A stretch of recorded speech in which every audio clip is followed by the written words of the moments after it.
어린이 주일로, 둘째 주일을 어버이 주일로 이렇게 지키고 있는데요. 자, 어버이 주일, 옛날에 많이 부르셨던 어머니 이 날이 되면, 어버이 날이 되면 불렀던 찬양의 노래지요. 한번 보십시다. 우리 나실 때 괴로움 다 잊으시고, 우리 한번 불러보십시다. 힘내시죠. 괴로움 다 잊으시고 기르실 밤낮으로 애쓰는 마음, 진 자리 마른 자리 가라니시며 손발이 더닳도록 고생하시네. 하늘 아래 그 무엇이 높다하리요. 어머님의 희생은 가히 없어라. 어버이 날이 되면은 한 번씩 불렀던 그런 노래인데요. 요즘에 아이들이 이런 노래 아는지 모르겠어요.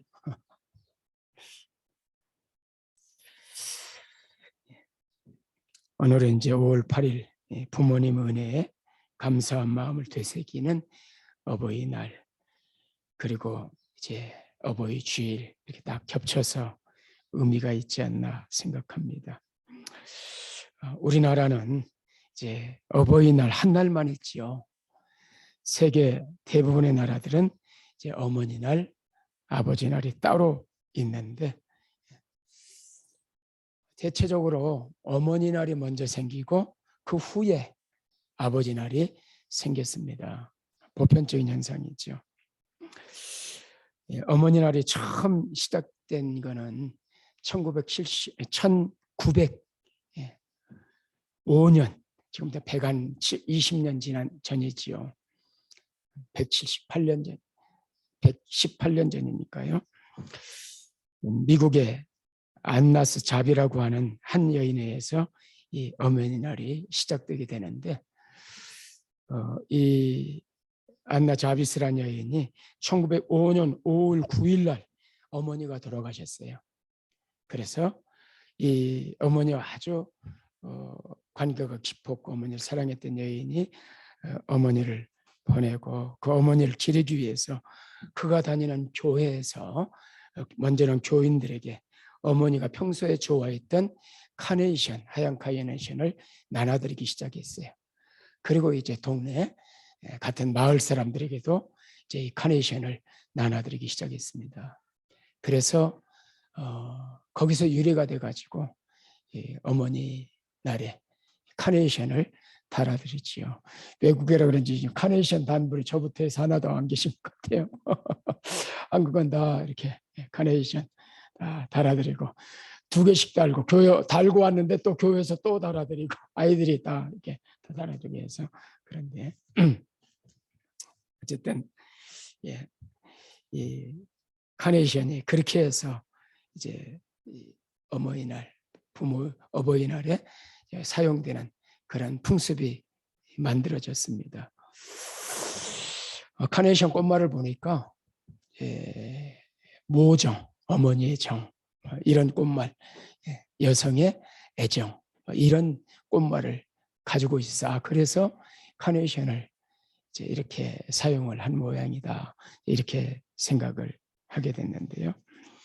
그래서 이제 먼저는 교회에서 이렇게 시작을 해서 마을로 퍼졌고, 이게 이제 점차 퍼져나가서 이 여인이 어머니 날을 만들면 우리 어머니만 기리는 게 아니라 모든 어머니들을 이렇게 기리고 또 감사를 표하고 그러면 좋겠다, 이렇게 해서 그 캠페인을 벌이기 시작했습니다. 그래서 이제 1914년이지요. 한 10여 년 지난 뒤에 미국 제28대 대통령 토머스 우드로 윌슨이라고 하는 대통령 때 5월 둘째 주 일요일을 어머니 날로 선포하면서 어머니 날이 시작되게 됩니다. 전국적인 날이죠.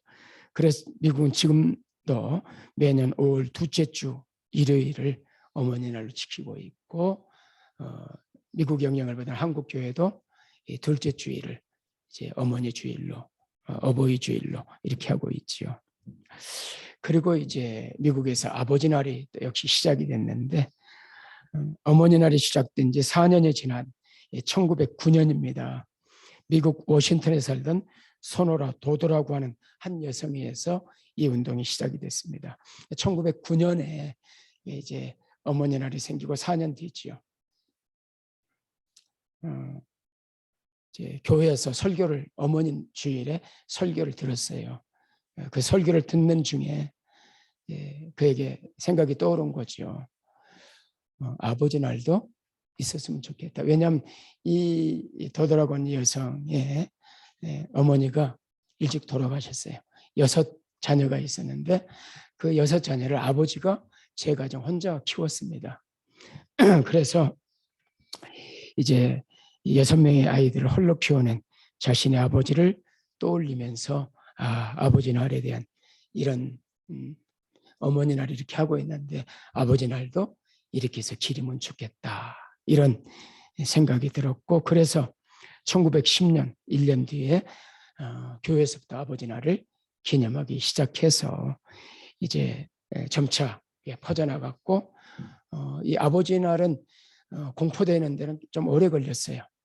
한 60년 지난 뒤에 1972년도에 아버지 날이 공식으로 제정돼서 지금까지 지켜지고 있습니다. 그래서 이렇게 미국은 어머니 날과 아버지 날을 따로 지키고 있지요. 세계 이 어버이날을 지키는 대부분의 나라들은 이처럼 처음 시작된 미국의 영향을 받아가지고 어머니 날, 아버지 날을 대체적으로 따로 이렇게 지키고 있습니다. 우리가 살고 있는 멕시코도 역시 어머니 날, 아버지 날 따로 있지요. 매년 5월 10일 디아델라 마데레 어머니 날이고 6월 셋째 주일이 디아델라 마데레 아버지 날이지요. 그런데 우리가 잘 아는 것처럼 멕시코에는 어머니 날은 성대하지요. 식당 예약하기도 어렵고 백화점에 줄을 서고 이렇게 성대한데 아버지 날은 별로 있는 둥 마는 둥 그냥 지나간다는 이야기를 들었습니다. 멕시코만 그런 게 아니에요. 미국도 그렇고 이 아버지 날 지키는 세계 여러 나라들이 거의 동일한 현상입니다. 언젠가 이제 영국의 문화원에서 이 비영어권 국가들 이제 한 4만여 명에게 설문을 돌렸어요.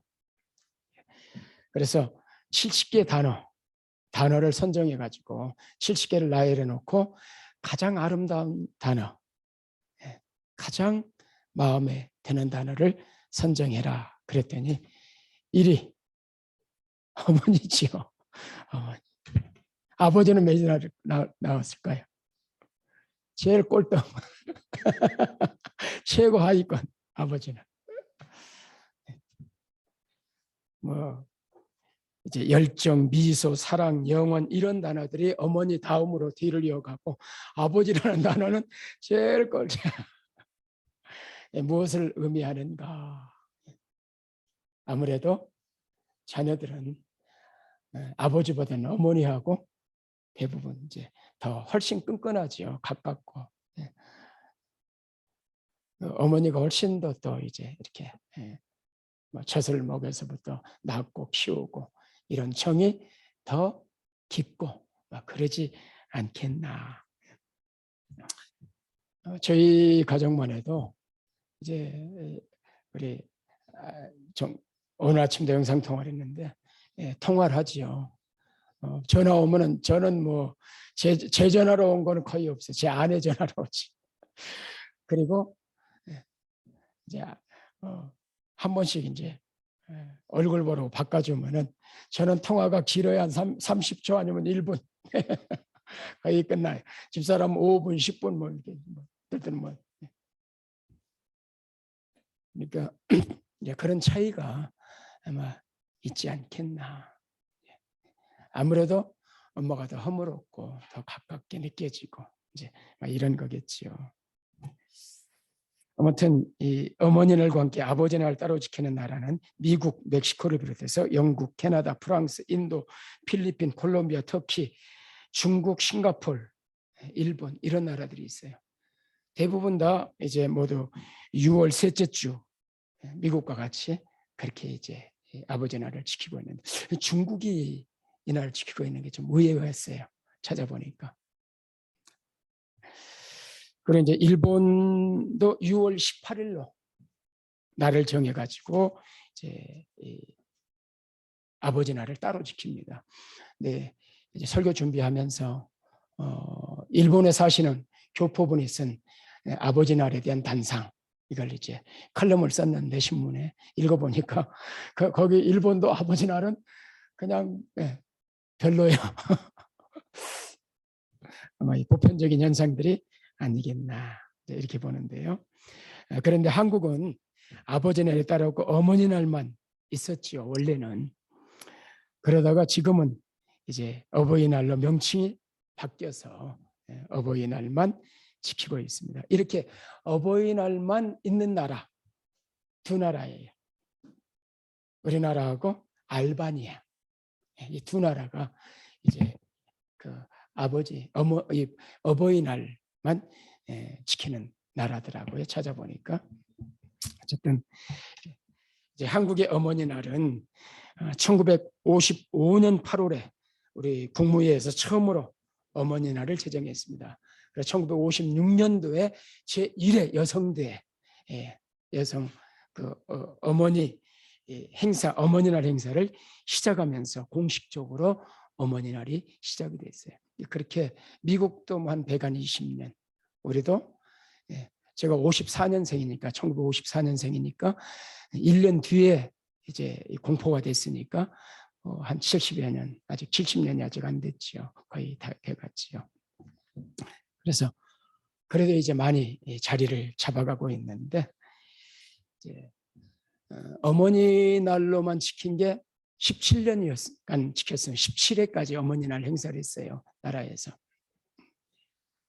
그리고 이제 아버지 날로 바뀌었는데 왜냐하면은 야, 왜 어머니 날만 있냐? 아버지 날은 왜 없냐? 아버지들이 불만이 있었어요. 그래서 이제 여러 가지 절충안들을 생각해 보다가 각계 의견을 수렴해 가지고 아버지들의 불만도 없게 하고 원래 한국에서는 이제 어머니의 은혜나 이런 것도 있지만 경로 효친 사상을 고취시킨다 이런 의도에서 이제 또 어머니 날을 만들었었거든요.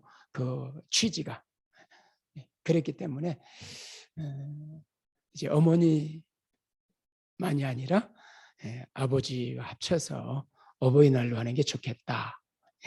그렇게 해서 1973년에 한 7년 동안은 17회까지 어머니날 행사하고 이제 그 다음 1973년도부터 어버이날로 바꿔서 명칭을 바꾼 거죠.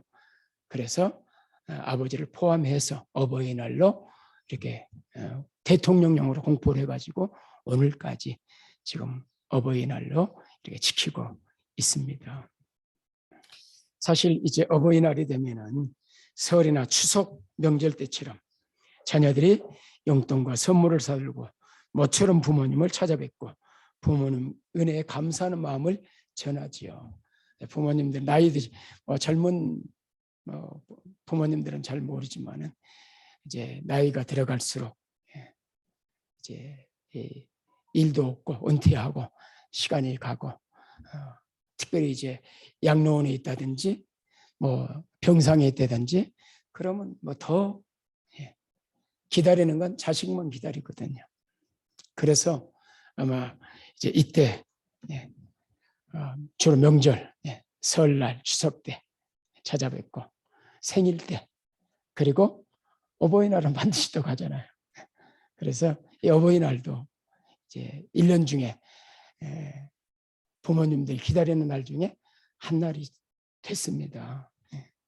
그래서 지금 여러분처럼 외국에 살고 있거나 특별한 사정으로 직접 부모님을 찾아뵙지 못하는 자녀들은 지금은 이제 통화가 다 되니까 영상 통화도 하고 이제 온라인으로 돈도 보내고 그래서 다 이렇게 감사한 마음 전하게 되는데 여러분 다 전하셨죠? 여러분들도 사실 이미 직장에서 은퇴한 지 오래되신 연로한 부모님들 또는 요양시설에 입원해서 자녀들의 얼굴만 눈이 뻐저리 기다리시는 노부모의 입장에선 손꼽아 기다리는 날이 바로 이 어버이날이지요.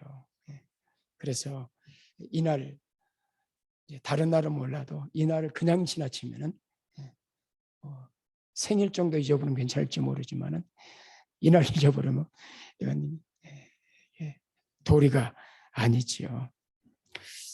저도 이제 이 설교 준비하면서 그런 생각, 나도 이 날이 멀지 않았을 텐데 이런 날이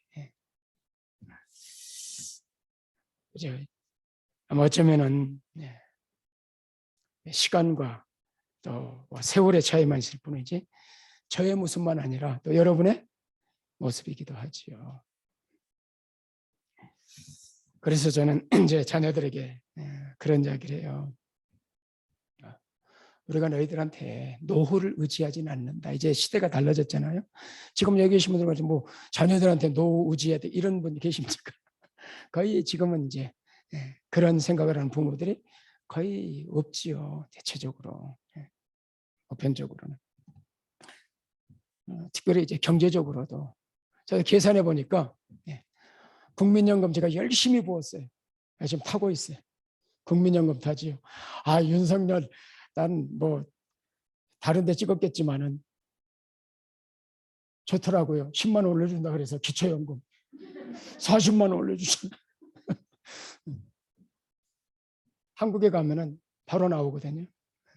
바로 나오고 또 여기 이렇게 나오면은 2달은 60일은 또 그냥 줘요. 보내줘요. 넣어줘요. 통장으로. 근데 30만 원하고 40만 원 틀리지요. 그리고 제 아내도 이제 올해부터 이제 되잖아요. 그러면은 둘이 합쳐보세요. 꽤 짭짤하지. 그리고 제가 지금 열심히 총회 연금을 붓고 있거든요. 총회 응급비라 그래요. 우리는 총회. 꽤 많이 부어요. 제가 꽤 많이 들어가요. 몇십만 원씩 들어가요. 총회 연금이 넣은 거에 비해서 제일 작아요. 이자도 없고 거의. 그래도 20년 부어야 되고 최소 만 70 은퇴를 해야만 주는 연금이에요. 그것도.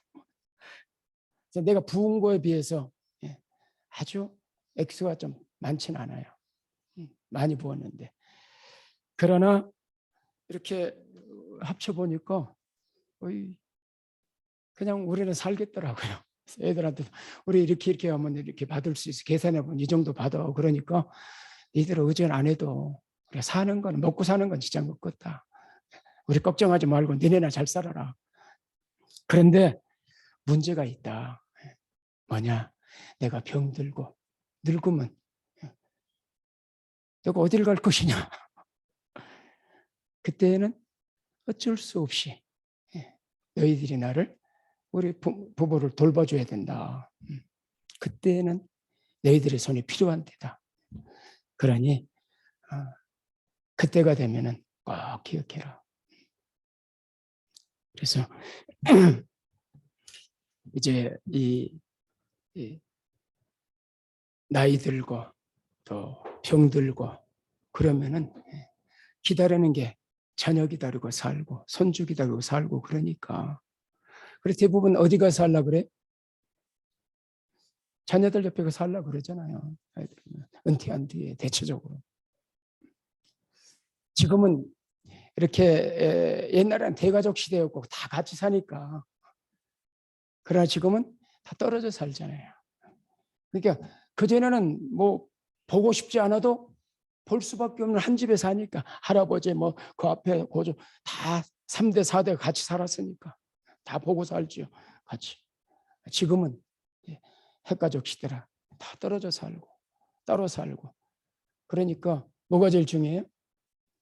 찾아보는 거죠. 그래서 오늘 아침에도 아들네 딸네 통화하면서 특별히 아들네는 꼭 뭐 그냥 처갓집이 가까우니까 그냥 뭐 일주일에도 뭐 2번씩 3번씩 가니까. 근데 이 딸네 이제 집이 이 시댁이 군산이라, 광주에서 군산에 조금 거리가 있잖아요. 오늘 아침에도 오지 마라 그래도 부모들은 그러죠. 아이고 오는데 뭐더러 고생하러 오냐, 오지 마라 그러시거든요. 부모님 대부분 그러세요. 근데 그래도 가라. 오지 마라 그래도 꼭 가야 된다. 그래도 가거라. 그게, 그리고 자주 찾아뵈라. 자주 가거라. 오늘 아침 신생당부하는 게 딸한테. 근데 갔다 왔어요 그래. 진짜 갔다 왔어요. 혹 오지 말라고 그럴지라도 꼭 가야 된다. 꼭 가거라. 자주 가거라. 자주 이렇게 연락도 드리고 찾아주고. 그래서 지금부터 여러분들이 조금 나이가 들어가시는 분은 자녀들한테 미리 좀 이야기를 해야 돼요. 그래서 아이들에게 내가 중병이 들고 나이가 들었는데 중병이면은 수술하고 무슨 뭐죠 산소호흡기 되고 이런 거 하지 마라. 때도 하나님 부르시면 가는 것이니까 존엄하게 갈 수 있도록. 가족들도 고생하고 나도 고생하고 그러니까 때 되면은 그렇게 살리려고 애쓰지 마라. 이래도 미리 이야기를 해놔야 우리 애들이 이야기하거든요.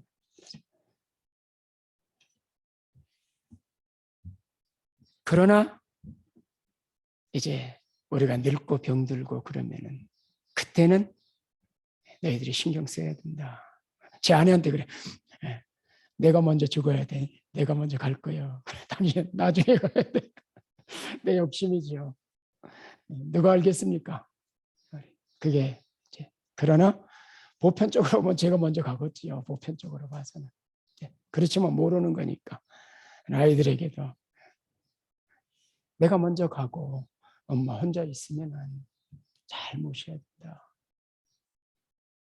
이런 이야기들을 그냥 이렇게 맨날 이야기들을 이렇게 자주 해주면은 애들이 기대만 듣거든요. 때가 되면 생각이 나는 거고.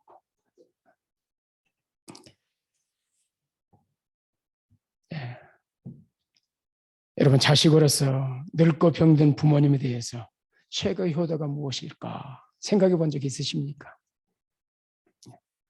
이 효도라는 개념은 제가 해보니까 나이가 들어갈수록 좀 달라져요. 그리고 제가 그래서 이번에도 설교 그동안 쭉 했던 어버이 이 5월 설교를 쭉 모았어요. 살펴보고 오늘은 그동안에 하지 않았던 본문, 그동안에 하지 않았던 설교를 본문을 오늘 선택한 거예요. 쪽으로. 주로 순종과 공경과 이런 쪽에 초점 맞췄는데 오늘은 이 디모데전서 5장은 제가 그동안에 하지 않았던 설교에 별로 필요성을 잘 느끼지 않았던 설교인데 이제 보니까 그게 굉장히 의미 있는 오늘 본문이 굉장히 중요하고 의미 있는 본문이더라고요. 지금 이제 이 나이가 돼서 아이들이 다 출가하고 손주가 있고 이제 이런 나이가 70이 가까워오고 이런 상황에서 돌아보니까 왜 이런 설교를 미리 하지 못했을까?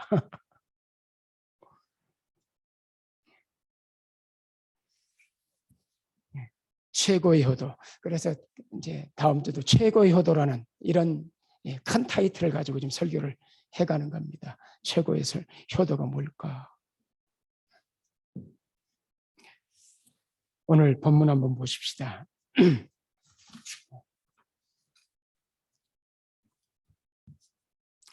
본문 거기 보시면요. 같이 한번 봅니다. 늙은이를 꾸짖지 말고 구원하되 아버지에게 하듯하며 젊은이에게는 형제에게 하듯하고 늙은 여자에게는 어머니가 하듯하며 젊은 여자에게는 온전히 깨끗함으로 자매에게 하듯하라. 창과부인 과부를 존대하라. 만일 어떤 과부에게 자녀나 손자가 있거든 그들로 먼저 자기 집에서 효를 행하여 부모에게 보답하기를 배우게 하라. 이것이 하나님 앞에 받으실 만한 것이니라. 아멘. 이 디모데 전 후서는 바울의 서신이죠. 바울이 이제 2차 투옥, 로마의 2차 투옥 됐을 때예요. 2차 투옥 때는 로마 이제 네로 되거든요. 투옥돼 가지고 지금 이제 순교 막 죽음을 기다리고 있는 때입니다. 그래서 네로 때 이제 순교를 하거든요. 이 감옥에 있다가 감옥에 있으면서 이 전반부에 쓴 게 빌립보, 에필, 골몬, 이 억중서신이고 이 뒷부분 이 디모데 전후서 이거는 이제 이 목회 서신이거든요. 믿음의 아들 디모데가 에베소에서 목회를 하고 있었어요. 그래서 이 디모데에게 목회 선배로서, 목회 선생님으로서, 목회 아버지로서 그 자녀인 디모데가 어떻게 목회해야 될 것인지 그 목회에 이제 전반을 다루고 있는 서신이 목회 서신입니다. 그래서 오늘 본문도 이제 늙은이를 꾸짖지 말고 늙은이를 나이 드신 분들은 아버지 대하되 되라 그렇게 하는 거예요. 예, 교회에서 목회자가 제가 시골교회 제가 막 결혼해가지고 첫 번째 개척한 교회가 이제 한풍교회라는 시골교회였는데 이제 거기 시골 마을이다 보니까 제가 그때 이제 막 30살을 근데 전도사 때인데 막 결혼해가지고 시작을 시작했는데 신방 가면은 저를 제일 아랫목 다 가운데다 먹게. 아이고 어르신들이 그때만 해도 권사님들이나 이분들은 이렇게 밥상 차려줘 예배 끝나고 밥상 차려 부엌에서 이렇게 바가지에 넣고 이렇게 먹고 계시고 아이 그러지 말고 그리고 앞문으로도 못 들어오셔 부엌문으로 들어다니시고 부엌 정점 이렇게 있잖아요 거리 다니시고 그러지 마십시오. 앞으로 다니시고 같이 밥 함상에서 밥 드시고 목회자라고 그냥 그러지 마시고 어르신들이 다 앉으시고 앞으로 그렇게 하세요. 그랬는데 늙은이를 아버지 대해야 되라 그러거든. 젊은이는 형제를 대해야 되고 늙은 여자는 어머니 대해야 돼. 그렇게 하라는 이야기예요. 목회하면서 목회자에게 지금 디모데한테 그렇게 지금 권하는 것이지요. 젊은 여자에게는 온전히 깨끗함으로 자매에게 하듯 자매같이 그러면서 창과부인 과부를 존대하라 그래요. 이 창과부란 어떤 사람을 창과부라 그러느냐? 이제 이혼해서 남편이 없는 과부도 있고, 이 남편이 돌아가셔서 혼자가 된 그런 과부가 있지요. 여기서 창과부란 뭐냐면은 남편이 사별한 과부. 그래서 이제 돌볼 그런 사람이 없는 이런 과부를 창과부라. 여기서 지금 사실 이 5장은 과부에 관한 내용에 쭉 과부를 어떻게 돼야 되는지. 그래서 이 초대교회 때는 과부라는 존재가 이제 이 교회가 굉장히 이제 중요하게 여기고 특별히 과부들을 구제하는데 굉장히 힘을 썼어요. 물론 다른 구제도 힘을 썼지만은. 그래서 사도행전 6장 보세요. 6장. 거기 좀 시편 거 바꾸니까 사도행전 6장. 그때 제자가 더 많아졌는데 헬라파에서 자기 과부들이 매일의 구제에 빠짐으로 히브리서는 원망이에요. 사도행전 6장이 첫 직원을 세우잖아요. 첫 집사를 세우잖아요. 오늘의 집사는 물론 좀 상황은 다르지만 세웠어요. 왜 세웠어요? 이 문제 해결하려고. 구제 문제. 누구 구제? 과부 구제 문제예요. 그래서 이 헬라파 유대인들, 히브리파 과부, 헬라파 과부 있었는데 유대인들의 주축이 된 이 예루살렘 교회다 보니까 헬라파 과부들이 조금 이렇게 구제에 조금 서운함이 있었거든요. 팔이 안으로 굽으니까 이쪽으로 좀 더 유대파 과부들에게 좀 더 많이 주고 이러지 않았나. 그래서 지금 문제가 일어나서 첫 직분자를 세운 것입니다. 그래서 이제 집사 그러면 재정을 다루는데 재정 문제에서 여기서 다루는 구제 문제예요. 구제.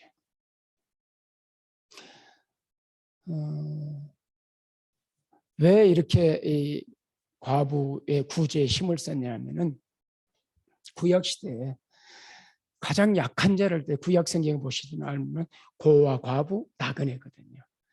돌보라 그러시거든요.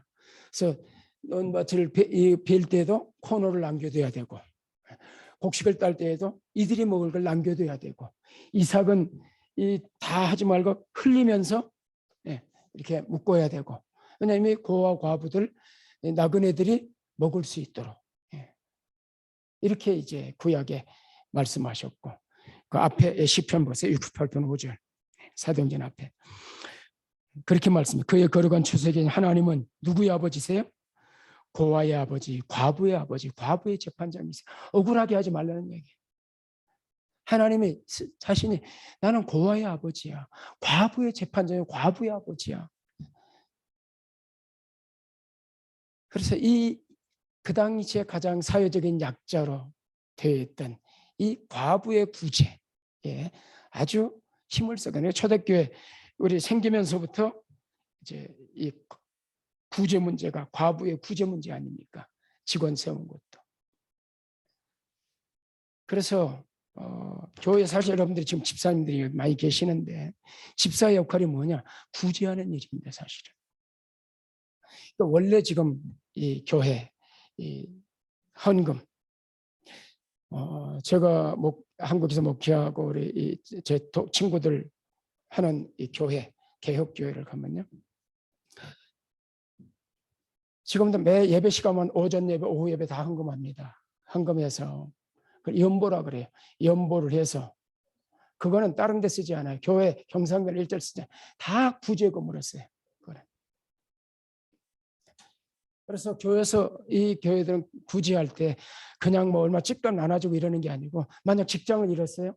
그러면은 그분이 직장 얻을 때까지 먹고 살 수 있도록 교회가 그 집사회에서 제공을 해줘요.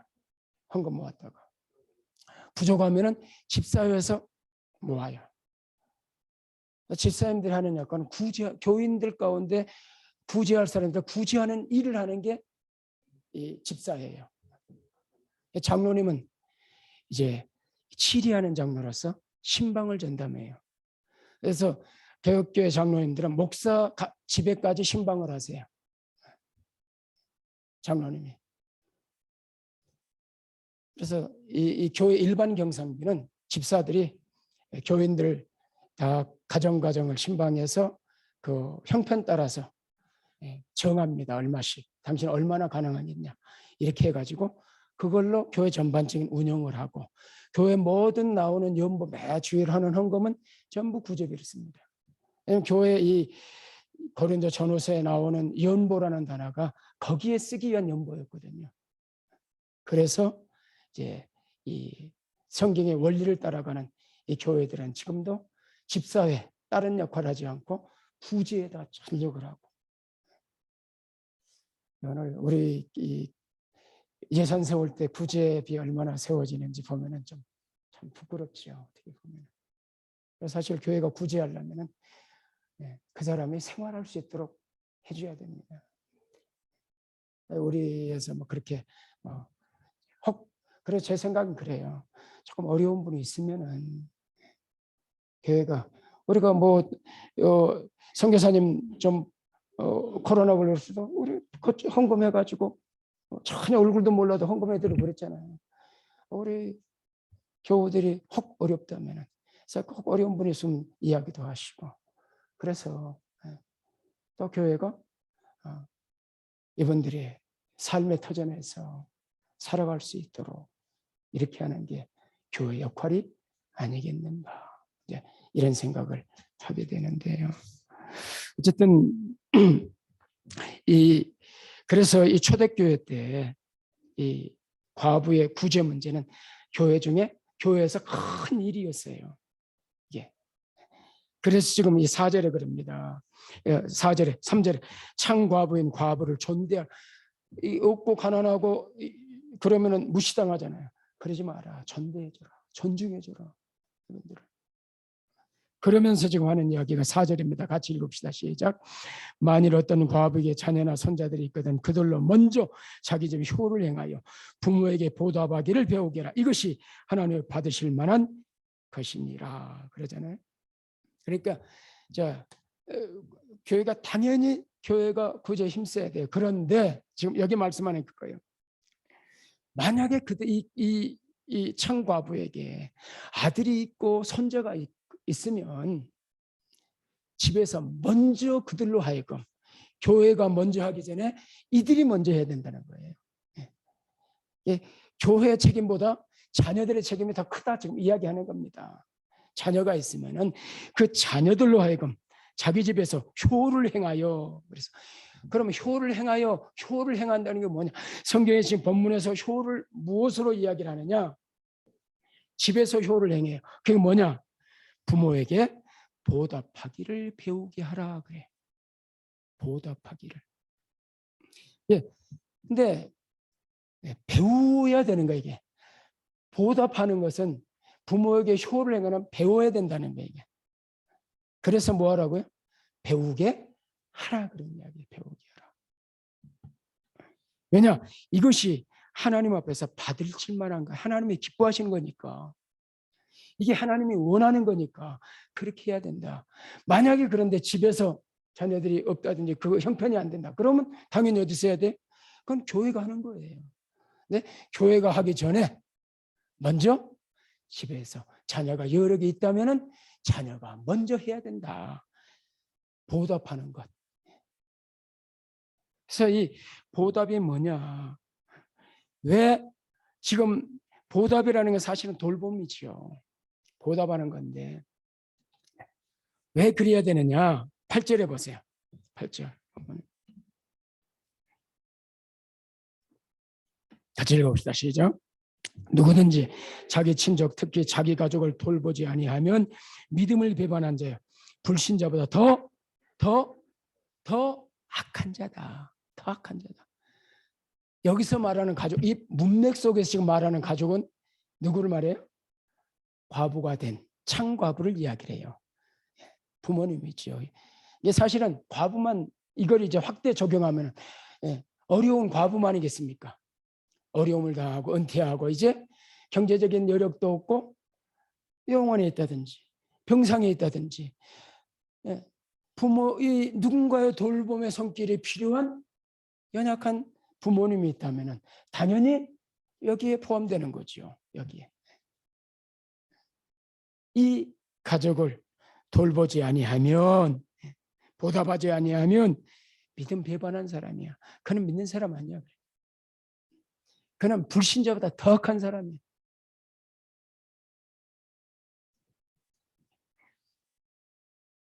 그래서 지금 이 부모에게 보답하는 법을 배우게 하라.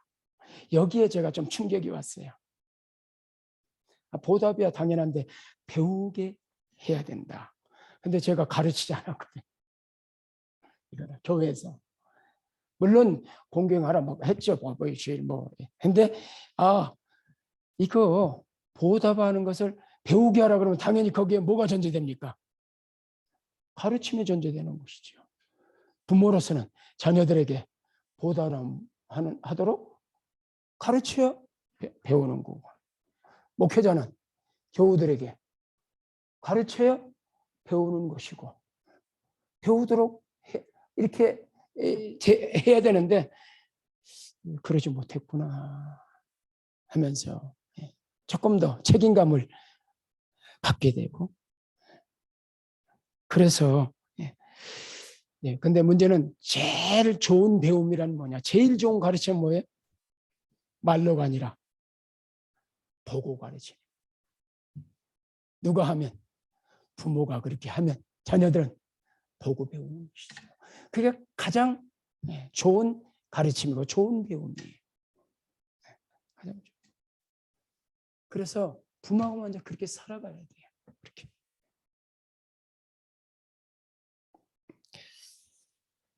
지금 부모님이 살아계신 분은 참 좋겠다 그런 생각을 해요. 양가 어리는 다 이렇게 돌아가셔서 저는 어머니 얼굴을 모르거든요. 너무 어렸을 때 돌아가셔서. 근데 아버지도 일찍 돌아가셨고 장모님이 유일하게 계셨는데 제가 멕시코 온 지 몇 년 지난 뒤에 돌아가셔서 그마저 이제 길이 없는데 지금 부모님이 살아계신 분들은 기회가 있잖아요.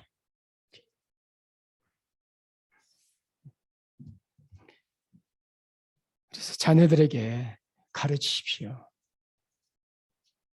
말로도 가르쳐야 되고. 그래서 시대가 바뀌지요. 시대가 바뀌었으면 시대에 맞추어서 말씀의 원리를 가지고 가르쳐야 되는 것이죠. 보답이란 뭐냐? 가장 최고의 효도는 뭔가? 제가 질문했죠. 가장 최고의 효도가 뭐라고 생각하는가? 말씀대로 하는 건데 보답하는 거예요. 근데 보답이라 그러면 뭐가 먼저 생각납니까? 뭐가 생각나요? 뭐 용돈 주고 돈 주고 이런 게 생각나요. 보답하면은. 사실은 그런 게 아니에요. 지금 제가 이 문제 가지고 많이 깊이 한 주간 생각하고 어젯밤도 늦게까지 어제 좀 늦게 잤어요. 이 부분 다 많이 생각을 더 많이 하느라고. 최고의 효도가 뭘까?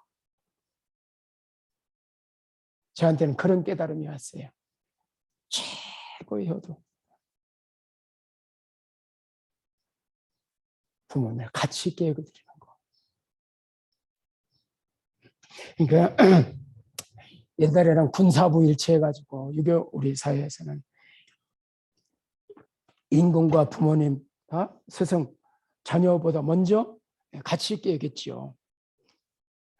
그런데 지금은 어쩝니까? 요즘 시대는 누가 제일 같이 있어요? 자녀잖아요. 이 현실을 무시해서는 안 돼요. 그러잖아요. 그래서 한국 가면 차 뒤에다가 다 뭐라고 써붙이고 다녀요. 아이들이 있는 집은. 사고 나면 아이부터 구해주세요. 이렇게 또 그 뒤에 써붙이고 다니잖아요. 아이들 먼저 구해주세요. 부모님 먼저 구해주세요. 아니, 아이들 먼저 구해주세요. 옛날 같으면 큰일 나죠. 누구 먼저 구해? 옛날은 당연히 부모님 먼저 구해. 이게 답인데 지금은 아이들부터 해요. 우리도 아이를 그렇게 키웠어요. 그러잖아요. 같이 있는 존재로 귀하게 키웠어요. 보답이란 뭐냐? 내가 준 걸 돌려받는 게 보답이잖아요. 그렇잖아요. 그렇다면은 뭐가 보답인가? 돌려드린 거구나. 부모님 받은 그거. 최고의 가치로 여겼으니까 부모님한테도 최고의 가치로 여기드리는 것. 그런데 요즘 시대가 바뀌어서 저는 그렇게 생각해요. 시대가 바뀌었으니까 네 애들이 최고요. 그 다음엔 우리 좀 해주라. 이번에도 안 그래? 아이들이 최고잖아. 현실을 무시할 수 없어요. 우리가 이 시대 속에 살아가니까. 그래서 아이들을 최고로 여기가 하고 아이들이 한 거 밥만 나한테 해줄래? 그래도 굉장히 클 것 같아. 행복해질 것 같아. 그래서 내가 너희들에게 한 거 돌려 보답하는 걸 배우게 하라 그랬으니까 보답을 저는 거기다 포커스를 맞춘 겁니다. 보답을 어디다가 뭘 보답할 것인가. 그래 내가 너를 귀하게 여기고 너 나 좀 귀하게 여기죠. 내가 병들고 아무 힘이 없을 때 경제적으로 힘이 없고 너희에게 도울 아무것도 없을 그때 그럴 때에도 생명을 준 부모로서 너희들에게 최고의 가치를 부여하고 살아왔던 내 삶 너희들이 뭘로 보상할래? 나를 가치 있게 여겨도 부모로서. 돈 이런 게 중요한 거 아니다. 마음이지. 너희들의 마음. 구체적으로 어떻게 하는 게 가치 있게 여기는 걸까 생각해 봤어요. 뭘까요?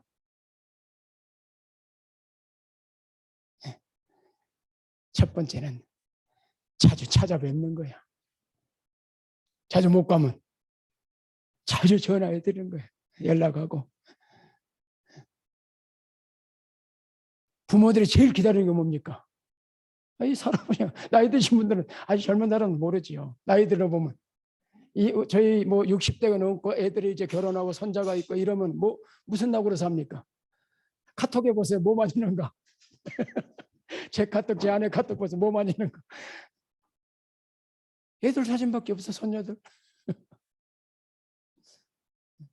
보여주는 거죠. 전화해주고 특별히 요양원에 있고 병들어 있고 병상이 있고 뭐 기다리는 게 뭐 있습니까? 낙이 없잖아요. 낙은 애들 보는 낙이지. 손자들 한번 얼굴 한번 보고. 네? 자주 모시고 가는 자주 할 수만 있으면. 그래서 오늘 아침에도 우리 할 수만 있으면 자주 가거라. 그냥 멀다 그러지 말고 자주 가라. 오지 마라 그래도 자주 가라. 자주 가거라. 살아있을 동안에 돌아가시면 하고 싶어도 못해요. 자주 안부를 묻는 거예요. 그게 존중해 드리는 거예요. 안부를 묻고 좀 어떠세요? 건강은 어떠세요? 식사는 잘하세요? 자꾸 안부를 묻는 거죠. 그리고 또 하나, 어떤 해결 방안을 위해서가 아니라 부모에게 물어야 돼요. 우리가 하나님을 존중해 드리는 게 뭡니까? 예배예요, 이게.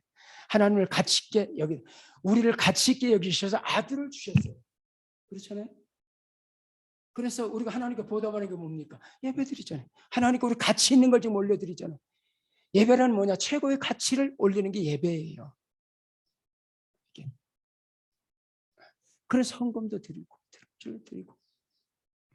가치를 드리는 거. 지금 예배는 형식이 아니에요. 가치를 드리는 거예요. 그 가치. 그래서 가치 있게 여기는 것이죠.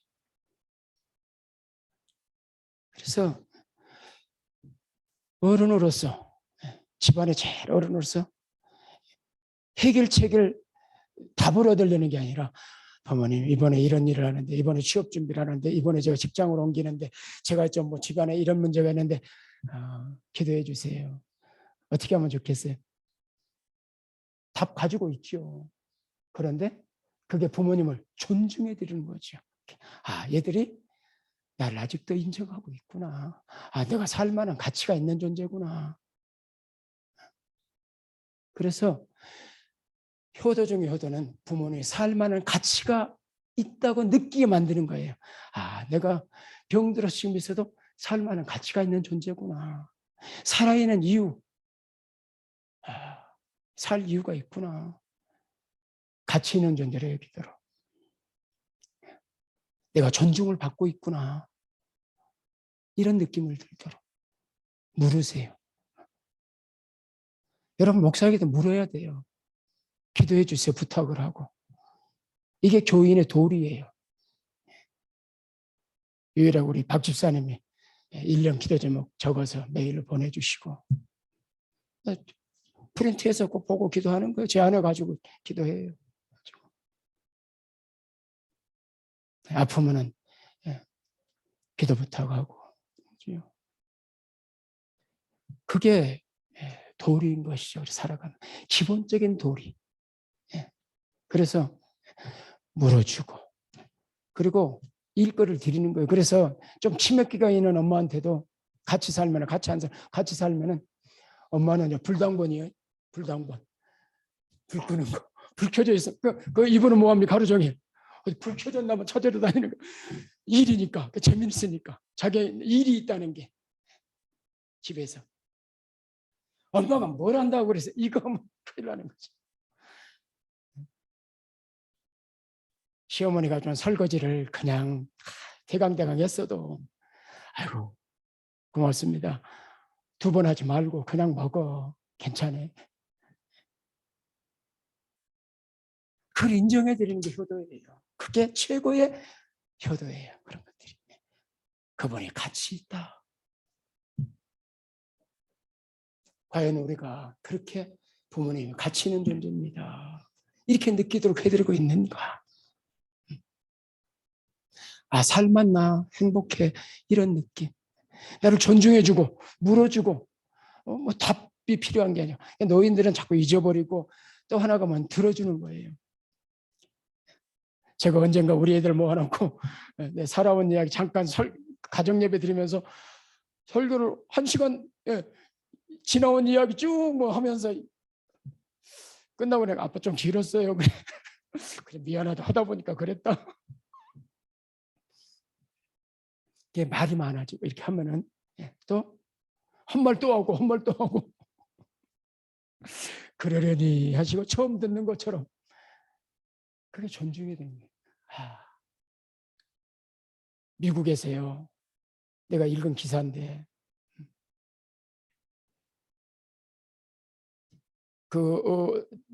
자기 이야기 들어줄 사람 돈 주고 자기 이야기 들어줄 사람 모집을 해. 말하고 싶으니까. 사람은 말하고 살아야 되거든요. 늙고 나이 들고 깔데 없고 그러면 아이들에게 자꾸 이야기를 하면 아이고 지난번에 2번, 10번째 그러면 이거 처음 듣는 것처럼 아 그러셨어요. 맞장구 쳐주고 쉽진 않지요. 근데 그게 어른들 이게 최고의 효도라고 생각하는 거예요. 제가 생각할 때 그래. 이게 보답하는 거야. 그분의 가치에 내가 대응하고. 이렇게 하면 우리 부모님들이 나이 들고 다 힘없어졌을 때 그때 지금 그때를 이야기를 하는 거예요. 지금이 아니고 지금도 그래야 되겠지만 아무 이용가치 어떤 면에서 가치가 없다고 됐을 때에도 그분은 최고의 가치, 나에겐 최고의 가치. 이런 자녀 빼고는 우리 자녀 최고, 엄마 아빠 2번째. 이렇게 하면은 부모가 행복하지요. 그 모습 나중에 아까 말씀드린 어느 날 여러분도 저 같은 때가 올 것이고 저도 우리 아버지 같은 때가 올 것이고 제가 병상에 누워 있을지 요양원에 있을지 어떻게 합니까? 그때가 그런 날이 올 텐데 남의 일이 아니거든요. 그렇다면 우리가 이렇게 사는 최고의 효도하는 모습을 산다면은 자동으로 배우잖아요. 배우게 하라. 보답하는 부분. 그렇게 살 수 있기를 바랍니다. 8절 같이 읽고 마치겠습니다. 누구든지 자기 친족 특히 자기 가족을 돌보지 아니하면 믿음을 배반한 자요 불신자보다 더 악한 자니라. 아멘. 감사합니다. 어버이날에 우리가 어찌 보답할 것인지 어떻게 가르칠 것인지 우리가 어찌 배울 것인지 오늘 함께 우리 삶을 놓고 생각하고 나누었습니다. 하나님 아버지 도와주셔서 디모데서 3장에 보면은 마지막 때가 되면은 부모를 거역하며 무정하며 이런 시대가 온다고 했는데 지금이 그런 시대입니다. 신자들일수록 말씀에 서서 주의 말씀을 쫓아서 최고의 효도꾼들이 되도록 축복해 주시기를 원합니다. 감사합니다. 예수님 이름으로 기도합니다. 아멘.